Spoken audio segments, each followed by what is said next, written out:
Well, we're in interesting times, aren't we? That's an understatement. And one of those areas that's very important for us to keep our eyes on is the whole nature of the interface of humans to their environment and the present trends towards altering our commitment to understanding the role that the environment plays in health and the role that human activities play in environmental health.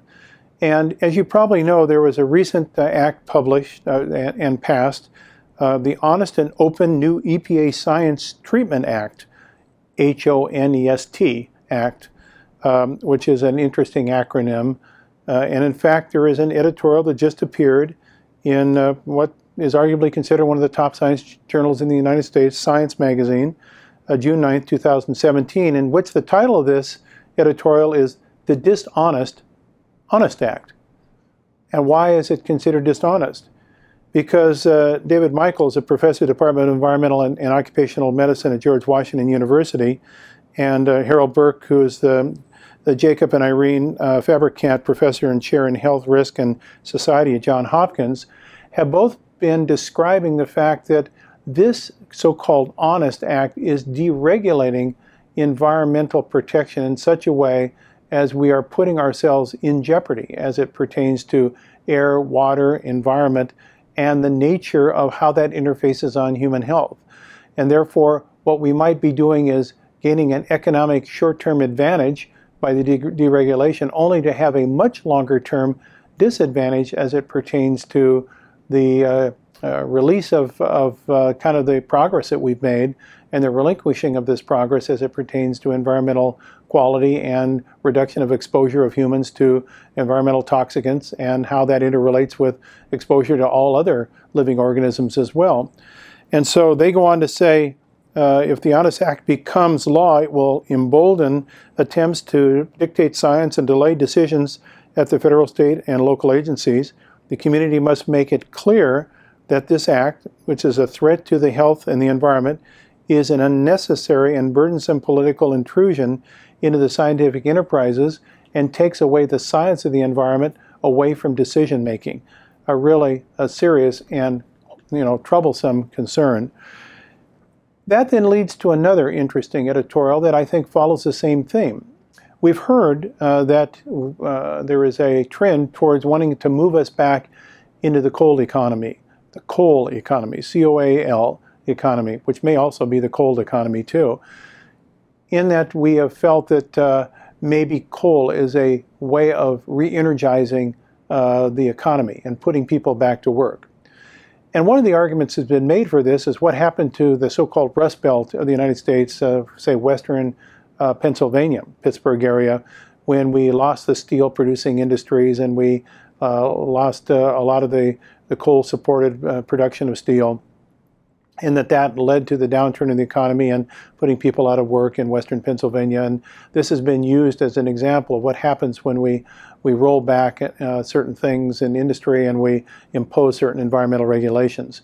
Now that story is much more complicated than that. As you probably know, much of the high-grade iron ore had already been mined out of the Mesabi Range in the northeastern United States. We were not able to have the same grade of ore. The expense of producing a steel then became competitively disadvantageous relative to other places in the world where higher grade ore was available and cheaper ways of producing it. And yes, there were environmental protections that were imposed as well. But the bottom line is that the so-called Rust Belt lost a lot of their jobs as a consequence of really the changing economy and the changing nature of this resource and this production of steel. And so what did Western Pennsylvania do? Case Western Reserve Institute, the University of Pittsburgh, many other organizations and institutions reformed the economy. It took 20 years, but now if you go to Pittsburgh, it's not the place that it was 25 years ago, which was suffering from a bust economy, but it's revitalized, it's re-energized, it's full of entrepreneurs, it has new high-tech industry, it's involved in the production with all sorts of new small businesses of new technologies. It is revitalized, re-energized, and it is putting people not into just work, but into high-quality work, clean work, higher-paying jobs, and really reforming a renaissance of the economy. The same thing then could hold true for much of what we are trying to preserve of an old model. And the question is, how do we marry together these economic models in terms of the 21st century economy, global economy? How do we tie that together with the science of the environment, which then interfaces with the health, both emotional, physical, and physiological health of the individual, to create a systems approach towards 21st century society? And I think that one can use this systems biology, systems thinking approach at many levels, from the individual right up through society, to look at the bigger pictures of what we're trying to do and recreation of culture in light of new opportunities to become cleaner, safer, more efficient, and also to produce higher paying, more highly educated job opportunities.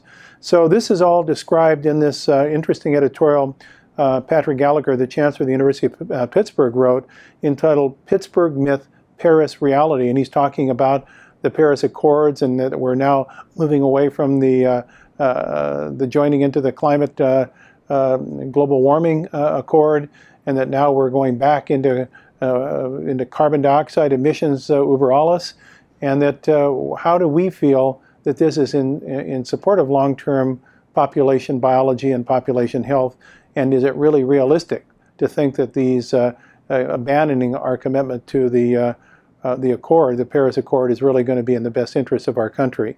And this is described again in Science Magazine, the June 16th issue in 2017.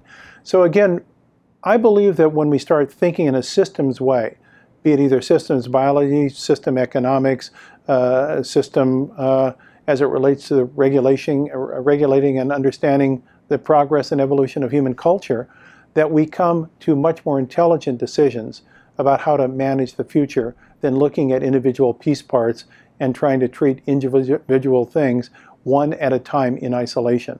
And that, I think, is a model that is really our 21st century lesson plan.